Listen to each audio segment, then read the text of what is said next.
ओम नमः शिवाय गुरवे सच्चिदानन्दमूर्तये निष्प्रपञ्चाय शान्ताय निरालम्बाय तेजसे। हरिओम प्रभु जी, आज के इस अध्यात्म परिषद में आप सबका स्वागत है। आज का प्रश्न मुंबई से पूनम भाटिया जी का है। उन्होंने पूछा है कि वासना और संस्कार में क्या अंतर है। वासना और संस्कार में अंतर क्या है? तो देखो प्रभु जी,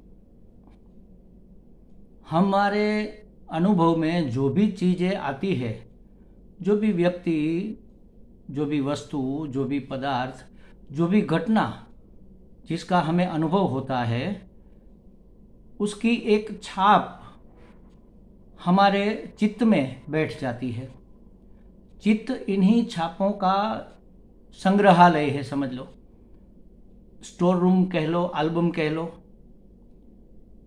और उसी छाप के अनुसार ही हमें प्रत्यभिज्ञा होती है। प्रत्यभिज्ञा माने जो पहले अनुभव किया था और पहचान हुई थी, उसकी फिर से पहचान होना। जैसे हम आपको देखेंगे तो पहचान जाएंगे कि भाई ये पूनम जी है, क्योंकि पहले हम मिल चुके हैं और हमारे दिमाग में, हमारे चित्त में आपका एक चित्र छप गया है। अब ये जो छाप बैठती है किसी भी अनुभव की, उसको संस्कार कहते हैं। तो बच्चा जब पैदा होता है तो बिल्कुल कोरी पाटी होता है, कोरा कागज। फिर धीरे धीरे बड़ा होता है, देखता जाता है, सुनता जाता है, समझता जाता है, फिर धीरे धीरे बोलना भी सीखता है। तो उसमें उसके परिवार के संस्कार आ जाते हैं। पूर्व जन्म के भी कुछ संस्कार लेकर आया होता है। पूर्व जन्म में भी जो गहरी अनुभूतियां हुई है उसको, और जो संस्कार बने हैं और वह संस्कार दृढ़ हो गए हैं। अब दृढ़ होने के बाद उस संस्कार को क्या कहते हैं वो बाद में सोचेंगे, लेकिन उसको अभी संस्कार ही कह लो। वही संस्कार लेकर वह आया है। तो उसके साथ साथ इस जन्म के जो जो अनुभव उसको हो रहे हैं, उस संस्कार को वह संग्रहित करता जाता है। डेली एक लेडी को देखता है, उसको दूध पिलाती है और सब उसको माँ कहते हैं। वो भी कहती है, बोलो बेटे मम्मा मम्मा, बोलो मम्मा। और उसका एक नाम दिया उस बच्चे का, समझो कि यज्ञदत्त।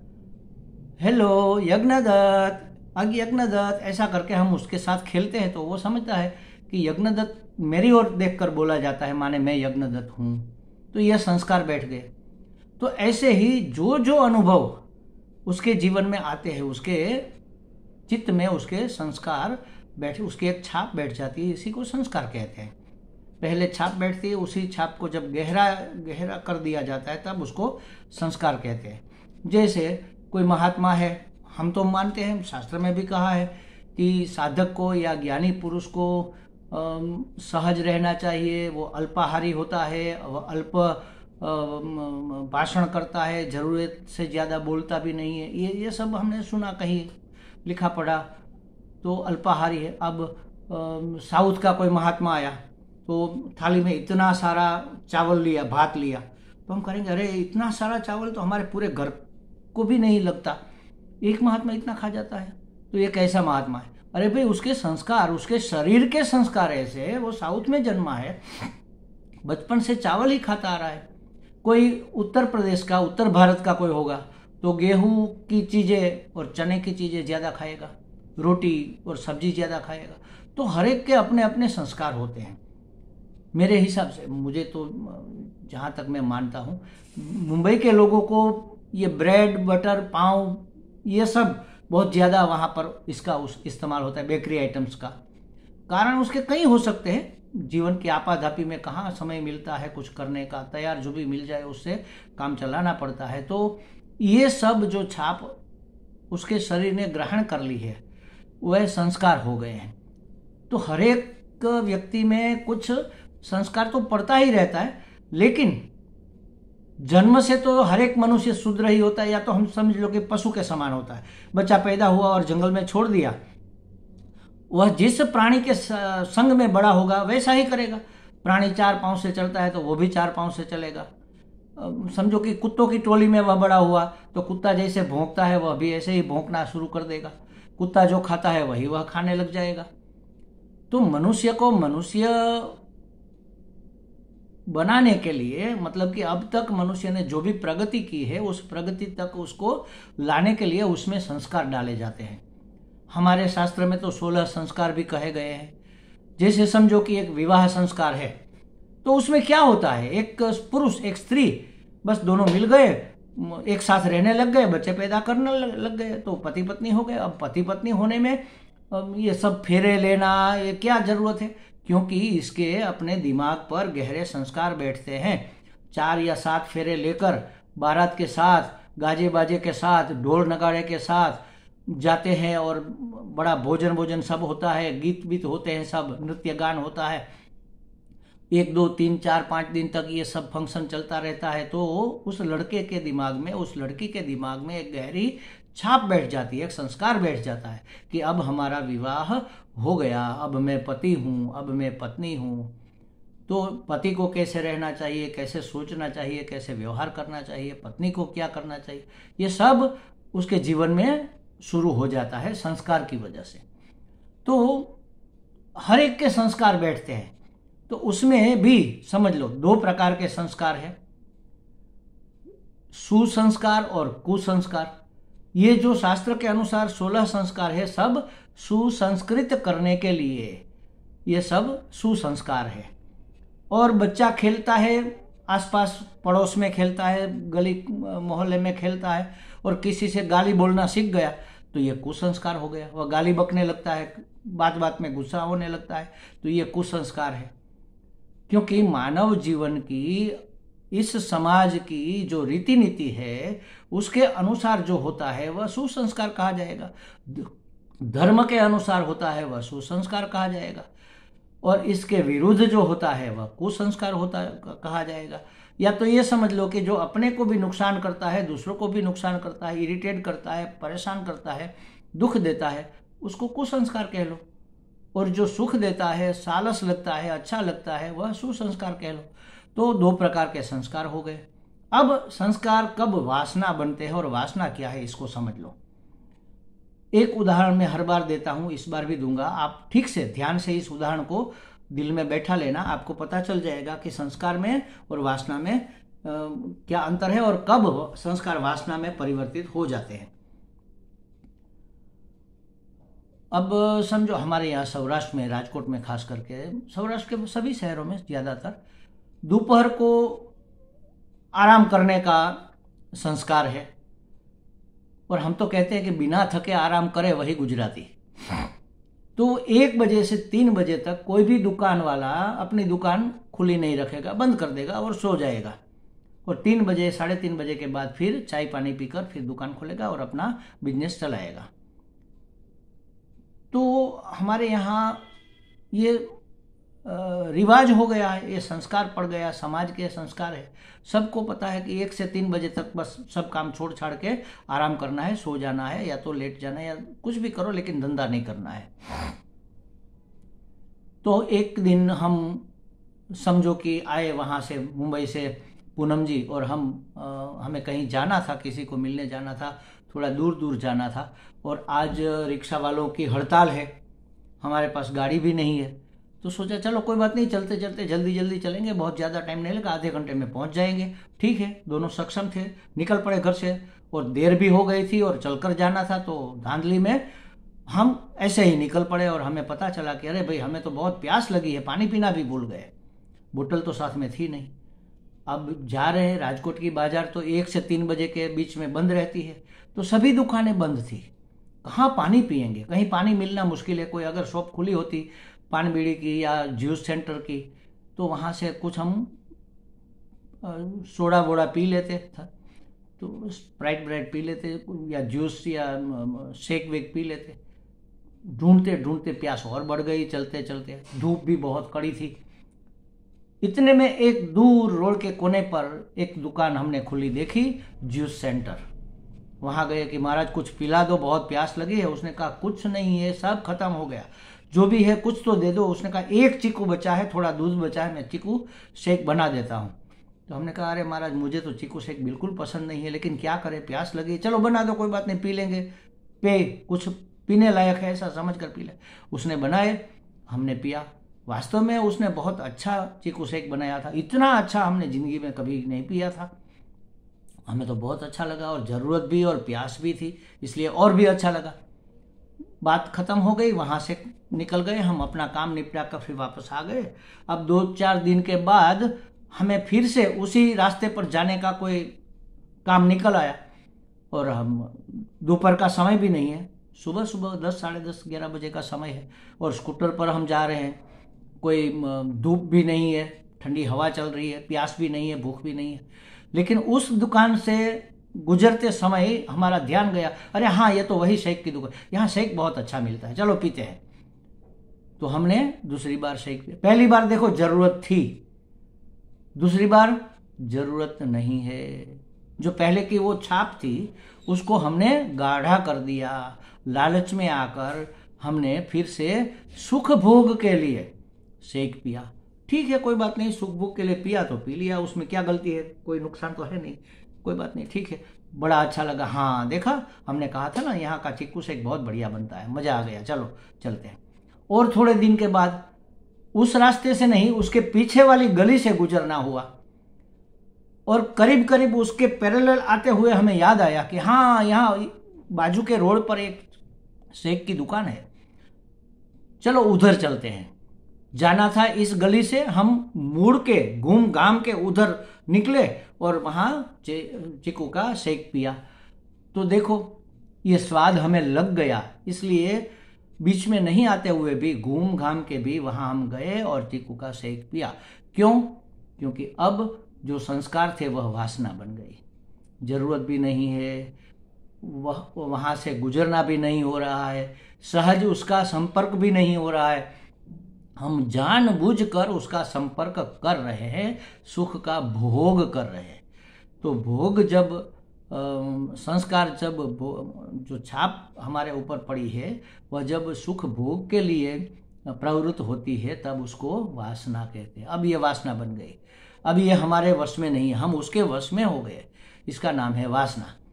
अब कहीं पर भी जाए हम वैसा शेक ढूंढेंगे कि चलो प्यास है या तो कुछ पीना है तो आप चीकू शेक बनाओ, उस तरह का बनाओ, हमारे वहाँ जैसा बनता है। कैसा बनता है महाराज? ऐसे करते हैं, देखो पहले दूध उबालो, फिर ठंडा करो, उसमें चीकू डालो, फिर उसमें बर्फ़ डालो, फिर मिक्सचर में घुमाओ घुमाओ घुमाओ घुमाओ, बहुत घुमाओ, इसके बाद फिर और बर्फ़ डालकर हमें अच्छे से कांच के गिलास में दो। तो ये हम डिमांड करते हैं, जिसको हम आदत भी कह सकते हैं, व्यसन भी कह सकते हैं। तो ये संस्कार जो थे वासना बन गए। अब इसमें क्या नुकसान है? क्योंकि हम उसके अधीन हो गए, तो ये पराधीनता ही सबसे बड़ा दुख है, सबसे बड़ा नुकसान है। अब इसमें भी वासना भी 2 प्रकार की हो जाती है, सद्वासना और दुर्वासना। जैसे समझो कि पढ़ने लिखने की मेरी वासना है, इतनी सारी किताबें हमारी लाइब्रेरी में, यहाँ सब जो आप देख रहे हैं सब लाइब्रेरी का है, भरी पड़ी है, करीब करीब 3-4 हज़ार पुस्तकें होगी अध्यात्म की। सुबह में 3, साढ़े 3 बजे उठकर हम उसी काम में जुट जाते हैं, बिना पढ़े हमें चैन नहीं मिलता। अध्यात्म की, वेदांत की, उपनिषद की, गीता जी की कई कई पुस्तकें हम पढ़ते रहते हैं, लिखते रहते हैं। तो ये वासना है, लेकिन ये नुकसानदेह नहीं है, ये सद्वासना है। किसी बड़े को देखकर झुक जाना, ये आदत हो गई है हमारी, मतलब कि हमारे जो संस्कार थे अब वासना हो गई, चाहे कोई भी बड़ा हो, देखकर हम झुक जाते हैं, नमस्कार कर लेते हैं, हाथ जोड़ लेते हैं। तो ये सद्वासना है। और दुर्वासना जिसको हम काम भोग कहते हैं, मतलब कि सुख भोग, सुख के लिए जो भोग 5 इंद्रियों का और मन का किया जाता है उसको हम दुर्वासना कहते हैं। काम, क्रोध, लोभ, मोह, मद, मात्सर्य, ये सब वासना का परिणाम है। इससे प्रेरित होकर अगर हम कोई काम करते हैं तो ये हमारी दुर्वासना है। अंदर से एक आवेग आता है, आवेग उठता है, और जो नहीं करना है वो हम कर बैठते हैं, चाहे काम में प्रवृत्त हो जाए, चाहे क्रोध में प्रवृत्त हो जाए, चाहे लोभ में आवृत हो जाए, मोह मद मात्सर्य से लिप्त हो जाए, दंभ करने लग जाए। तो ये दुर्वासना हमारे अंदर से एक आवेग उठता है, उसके हम वशीभूत हो जाते हैं, क्योंकि हमारे अंदर ये वासना पड़ी, ये संस्कार इतने गहरे हो गए और ये गलत है, इसलिए दुर्वासना। और जो सही है वह करने की भी आदत होती है। हमारे गुरुजी है, कोई भी मिले सीधे हाथ जोड़ते हैं, उसके करीब करीब ज्यादातर हाथ जुड़े हुए ही रहते हैं। तो इतनी विनम्रता, इतना विनय, इतनी सालसता, इतनी सरलता, ये आदत पड़ गई है, मतलब कि ये सद्वासना है। तो जब किसी प्रवृत्ति का, किसी वस्तु का, व्यक्ति का, पदार्थ का, किसी घटना का जब हमारे ऊपर इमेज गिरता है, कोई छाप पड़ती है, तब उसको संस्कार कहते हैं। वही संस्कार दृढ़ होते होते फिर वासना बन जाते हैं, और वासना बनने के बाद हम उसके वशीभूत रहते हैं। संस्कार के वशीभूत हो जाने का नाम ही तो वासना है। उसके वशीभूत रहते हैं, फिर हमारी कुछ चलती नहीं, अंदर से एक आवेग उठता है और हम बोल देते हैं। जैसे समझो कि हमारी एक लाडली बेटी है, हमने ब्याह दी ससुराल में, और थोड़े दिनों के बाद फोन आया कि पप्पा जी, मेरे सास, मेरे ससुर मुझे इतना परेशान करते हैं कि मैं क्या कहूँ। अरे हमारी इतनी लाडली बेटी, हथेली में हमने उसको पाल पोस कर बड़ा किया फूल की तरह, उसको परेशान करते हैं। दो फोन दो तुम्हारी सास को, मैं अभी उसकी खबर लेता हूँ। और हमने जो नहीं सुनाना था वह सुना दिया। अब बेटी तो बेटी है, आज के समाज के हिसाब से नहीं, पुराने समाज की मैं बात कर रहा हूँ। बेटी को उन्होंने कहा कि जाओ अपने मायके चली जाओ, वो मायके आ गई। अब वो लेने नहीं आ रहे हैं ससुराल वाले, उसको बड़ा दुख लगा। हमने इधर उधर की बातें कह दी, सुना दी, दो जलीकटी सुना दी। अब हमें अफसोस होने लगा, अरे हमने ये क्या किया, हमें ऐसा नहीं बोलना चाहिए था, लेकिन हम बोल गए। अरे भाई, क्यों नहीं बोलना चाहिए था, तो क्यों बोल गए? वासना के वशीभूत होकर, मतलब अंदर से एक आवेग आया तो हमने जलीकटी सुना दी। आवेगात्मक वर्तन देख लो आप, पूरा जीवन को तो क्या, पूरे दिन को ही देख लो। सुबह सब जागे हैं तब से सोते वक्त तक हम जो भी प्रतिक्रिया करते हैं, क्रिया तो करते हैं, लेकिन किसी और क्रिया के अनुसार जब हम प्रतिक्रिया करते हैं, तो वह प्रतिक्रिया हमारी विवेकात्मक है या आवेगात्मक है, देख लो। होना चाहिए हमारी कोई भी प्रतिक्रिया विवेकात्मक, लेकिन हम आवेगात्मक प्रतिक्रिया कर लेते हैं। गुस्सा हो जाते हैं, लोभ में आवृत हो जाते हैं, काम व्याप्त हो जाता है, क्रोध व्याप्त हो जाता है, दंभ हमसे। हमारे एक मित्र है, बिल्कुल निर्दोष है, एकदम निर्दोष है, मैं जानता हूं उसको, उसके संस्कार को भी मैं जानता हूं, लेकिन उसको पता नहीं कैसे ये आदत लग गई, ये वासना उसकी दृढ़ हो गई। वो बात बात पर झूठ बोलेंगे, कोई नुकसान नहीं होने वाला, फिर भी झूठ बोलेंगे। जब भी फोन करो तो कहे, अरे मैं आपको ही फोन करने का सोच रहा, जब भी करो, कितने दिनों से आपका फोन नहीं आया। हम ये बात कहना जा रहे हैं, उससे पहले तो वह बोल ही देते कि बस हम आप ही के बारे में सोच रहे थे। जब हम कहे कि भाई कब आ रहे हो, अभी कितने दिनों से मिल रहे, बस हम आने का ही सोच रहे थे। अरे कुछ सोच बोच नहीं रहे थे, क्यों भाई, ऐसा डर क्या है, क्या जरूरत है झूठ बोलने की? बात बात पर हर एक बात उसकी 99% बातें उसकी झूठ से लिप्त होती है। अब ये उसकी वासना हो गई है, उसकी आदत बन गई है। कोई लेना देना नहीं, कोई नुकसान नहीं है उसको, हमें ठगना भी नहीं है, किसी को ठगने के लिए वो झूठ नहीं बोल रहे हैं, लेकिन बस उसकी आदत हो गई। तो ये है दुर्वासना। तो हमें अपने अंदर सद्वासना को जगाना चाहिए, दुर्वासना को निवृत्त करना चाहिए। हमारा हर एक व्यवहार, हमारी हर एक प्रतिक्रिया विवेकात्मक होनी चाहिए, आवेगात्मक नहीं होनी चाहिए। लेकिन हो जाती है, धीरे धीरे धीरे धीरे उसको हम निवृत्त कर सकते हैं। तो संस्कार, तो सुसंस्कार जब हमारे अंदर आते हैं तो हम सुसंस्कृत कहलाते हैं, और जब कुसंस्कार हमारे अंदर बैठ जाते हैं तो ये आसुरी संपत्ति है, दैवी संपत्ति नहीं है। हमें भी नुकसान करती है, दूसरों को भी पीड़ा पहुंचाती है, समाज को भी नुकसान करती है।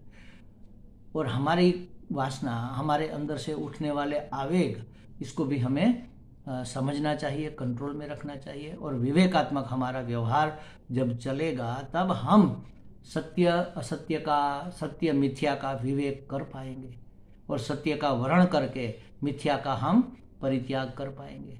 और इसके बिना परम शांति की प्राप्ति होने वाली नहीं है, परम संतुष्टि की प्राप्ति होने वाली नहीं है। यही आध्यात्मिक डिफरेंस है वासना और संस्कार में। हमें लगता है पूनम जी को कुछ स्पष्टता हो गई होगी। हरि ही ओम।